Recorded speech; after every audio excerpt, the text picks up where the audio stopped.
राजाको आयो राजा फर्कायो त तर राजा रानी चाहिँ होइन त पनि यहाँ मैले देखाएँ है राजा नेपालमा राजा फर्कियो भन्ने सङ्केत आयो अब आयो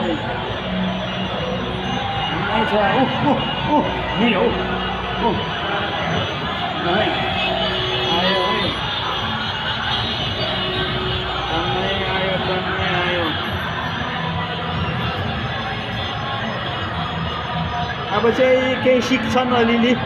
सिकिहाल्छन् अघि नै मोटुमा चाहिँ ढ्याङ्ग्रो बज्यो होला एमाले काङ्ग्रेसको ढ्याङ्ग्रो बज्नु ठुल्ठुलो नेताको कार्यकर्ता त अब के गर्छ र कार्यकर्ताले खाना पाउने कि होइन के गर्नै पाउने यतिको जमघट गरेकै रहेछ ओहो माथिल्लो गरेको गरेकै राजेन्द्र लिङ्गदेनले गरेको हो लिङ्गदेनको छोरा